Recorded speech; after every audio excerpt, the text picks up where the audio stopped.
You have big dreams, you know exactly what you want. You have thought about it 100 times.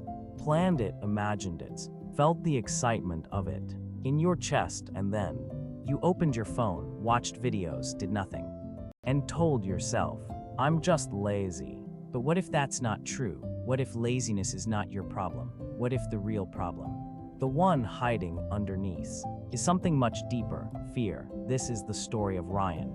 And it might be the most honest story you have ever heard about yourself. Ryan was 28 years old, smart, creative, full of ideas, the kind of person who, in a conversation, said things that made people stop and think. You should write that down, his friends would say. You should start that business. You should make that video. Ryan, you're talented. Why aren't you doing something with it? Ryan would smile. I will, he always said. Soon.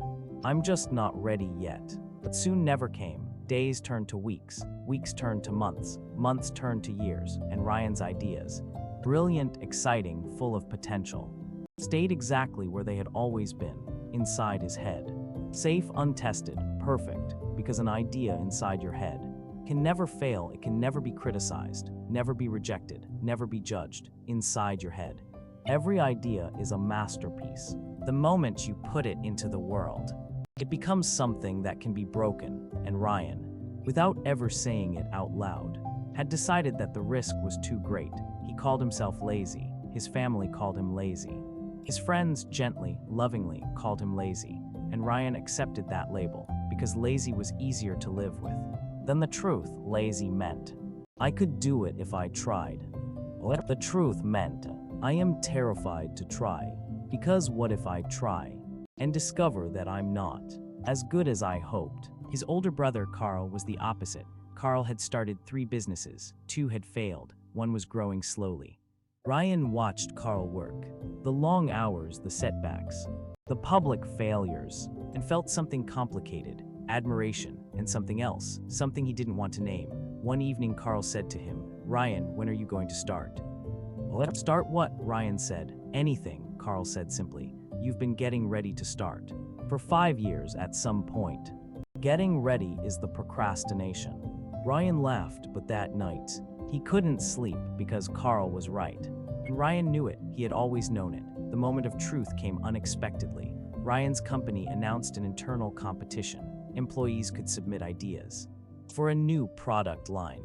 The winner would lead the project. With a significant promotion and raise, Ryan's mind immediately lit up. He had an idea, a real one, the kind that arrives fully formed. Clear, exciting, obviously right. He could see it completely.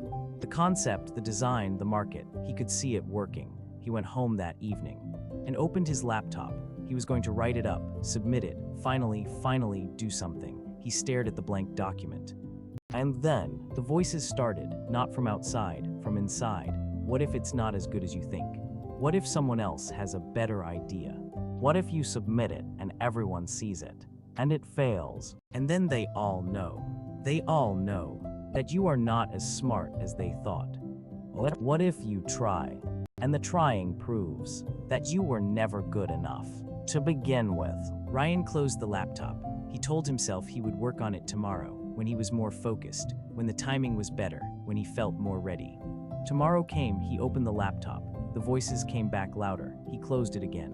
This happened for 6 days. On the 7th day, the submission deadline, Ryan sat at his desk at work and watched a colleague named Pete walk into the manager's office with a folder under his arm.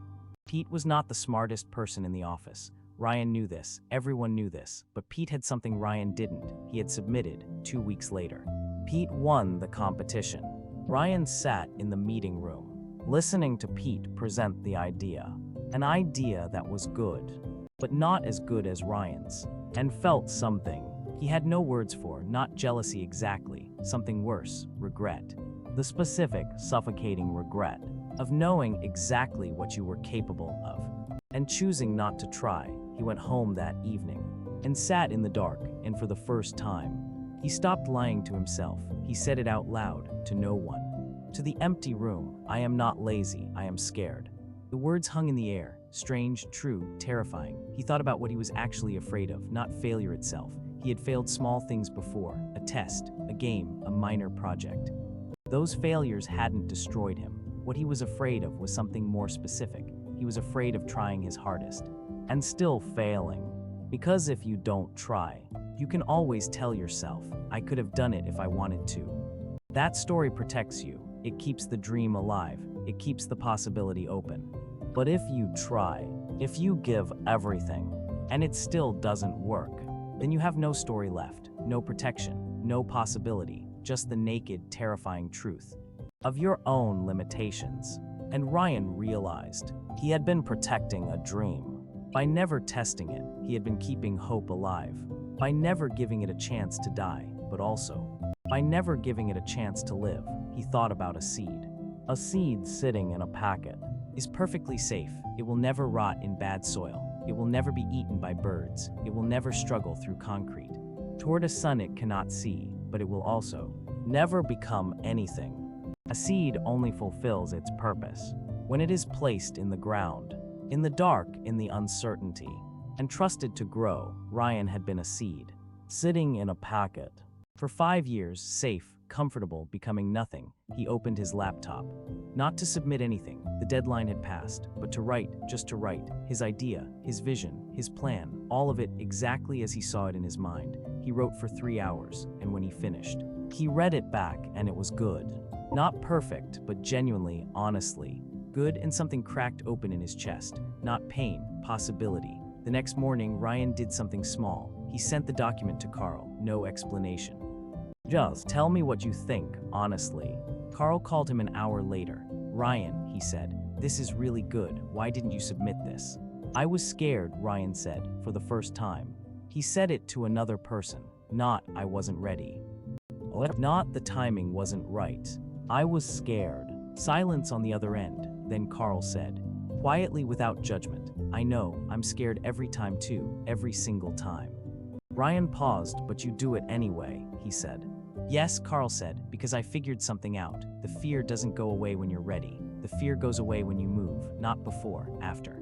Ryan's thought about that for a long time. The fear doesn't go away when you're ready. The fear goes away when you move. He had been waiting to feel ready before he acted, but readiness, real readiness, doesn't come from thinking, it comes from doing. You don't think your way into courage, you act your way into it. The following months, Ryan's company announced a new project. This time, Ryan didn't wait. He didn't open his laptop and stare at a blank page. He didn't listen to the voices. He didn't wait to feel ready. He walked into his manager's office. The same day the project was announced. I want to be considered for this, he said. Here is what I would bring to it. His hands were shaking slightly. His voice was steady. His manager looked at him, surprised, then interested. I didn't know you wanted this kind of responsibility. She said, I didn't know how to want it out loud. Ryan said, but I'm learning. He got the project. It was not perfect. There were mistakes, setbacks, moments of doubt, but there was also progress, real, visible, undeniable progress. And every morning when Ryan sat down to work, he felt something he had not felt in years. Alive, not comfortable. Not safe, alive, the way you only feel alive when you are doing something that matters, something that could fail, something that is real. So I want to speak to you now, directly, honestly. If you have been calling yourself lazy, I want you to stop, not because laziness doesn't exist, but because I think. If you are watching a video like this, if you are searching for something, if some part of you is still reaching, you are not lazy. You are afraid, and that is completely human, completely understandable, completely okay. But here is what is not okay. Letting that fear make your decisions for you. Letting that fear keep you in the packet. Safe, comfortable, becoming nothing. Here is what I want you to remember. Failure is not the opposite of success. Failure is part of success. It is the path to success. It is how success is built. One mistake, one lesson, one attempt at a time. The people you admire, the ones who seem fearless, are not fearless, they are afraid. They are afraid every time. The only difference between them and you is that they have learned one thing. Action is the antidote to fear. Not thinking, not planning. Not waiting, moving, just moving. So today. Not tomorrow. Today. Open the laptop, make the call, send the message, take the first step, however small, toward the thing you have been getting ready to start for too long. You don't need to be ready. You just need to begin, because the version of you that is capable of everything you dream of is not waiting for the right moment. It is waiting for you to move, and the moment you do, everything changes. If this story woke something up inside you, share it with someone who has been calling themselves lazy for too long, because somewhere out there is Orion with a brilliant idea. Sitting in a closed laptop, this video is for him. This video is for you. Thank you for watching.